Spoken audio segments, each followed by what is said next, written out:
You're in this air-conditioned plane for 24 hours, and when they opened the doors, you knew you were not home.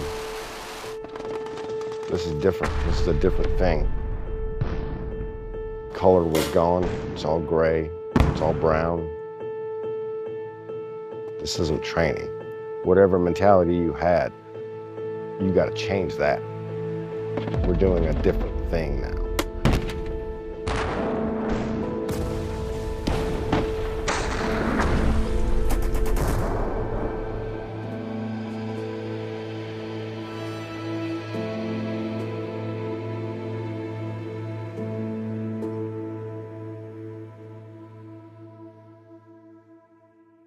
Life before 9/11,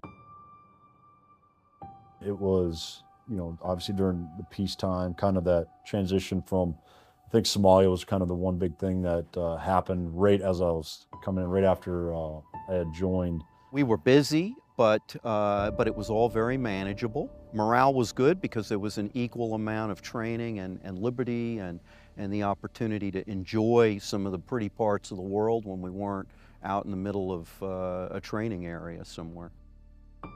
We still did the whole fire, fire holes and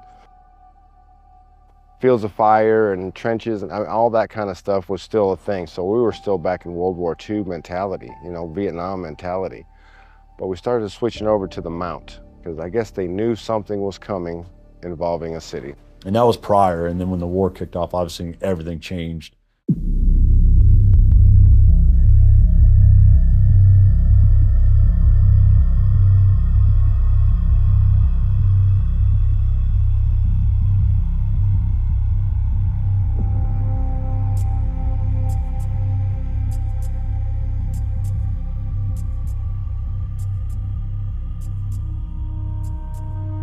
The city of Fallujah was approximately 300,000 people. The exterior of the city was multi-story. It looked like a fortress, a scary looking place. I'll just say that, when I first saw it.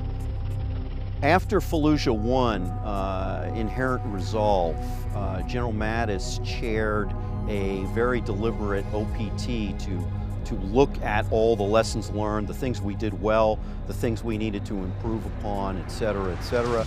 And the division went through a very thorough review of all the events that had unfolded with an eye toward the strong potential to have to go back into the city and re-clear it. The general told all of us that it wasn't a question of if, but when we were going to be asked to do that. 1st Battalion, 8th Marines was going to Iraq. And when I got there just in time to be able to do a full about a 5 to 6 month workup to prepare, and then we deployed to Iraq. So I knew before I got to 1-8 what they were doing. I didn't care what battalion I went to, I just wanted to get in a fight. We got off the plane, you could just smell it was just different. Something was different. We prepared as best we could for the mission, but we adapted. So when stuff changed and the tactics had to change, then we changed them. We had no overhead cover when we first got there, so the buildings were just sheet metal roofs, and there's holes everywhere. We are moving quick. We're moving in very low light. There's an awful lot of communication that has to take place.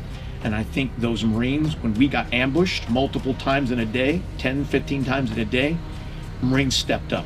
I have images in my head of Marines that were in a base of fire position, holding down the enemy off to the side.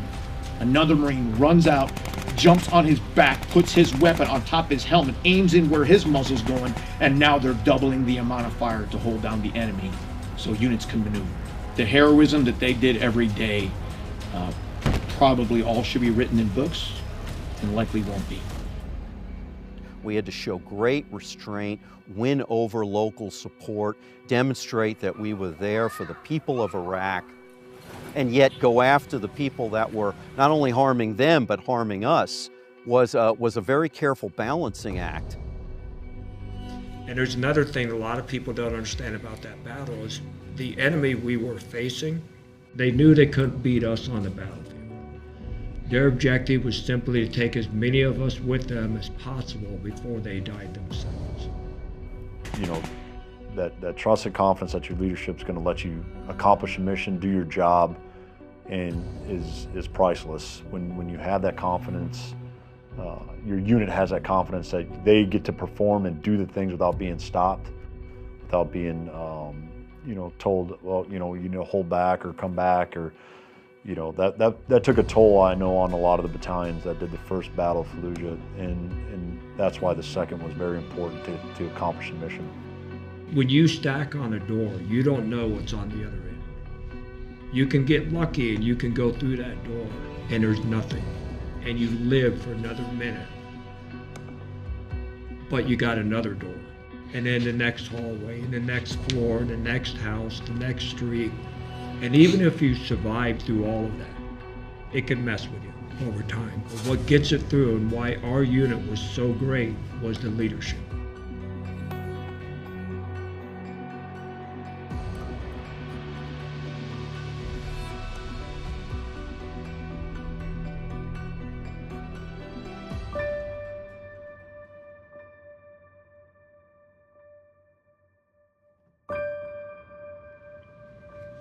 Byron Norwood, his sergeant, he was killed on November 13th. But Byron didn't have to be in Fallujah. He had a job that we assigned him, a very important job of training Iraqi National Guard. But every time he saw me, he begged me, First Sergeant, you got to get me out of here, get me back to the unit, every single time. Finally we did, right before he stepped off.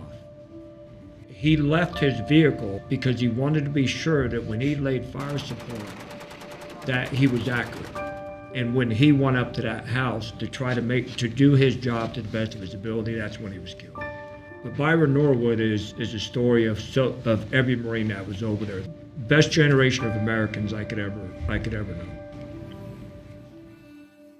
Dale was combat wounded in Fallujah, was casevaced, was at the Bravo surgical unit, and somehow managed to find a ride back to the battalion headquarters, sneak out of the hospital. He was on his way back to Germany and the United States, and he showed up in half medical gear and part of his uniform, bandaged up and stitched up. He was the first one to come in there and help me. He wasn't even in my platoon. So he just seen a bad situation. He was close enough to it and tried to do whatever he could do to help. By this point, more and more people are starting to build up outside the courtyard. Well, out of nowhere, Dale meets me outside the front door. And I kind of brief him up that I don't know where they are. I don't know where the Marines are. I need you, if you can,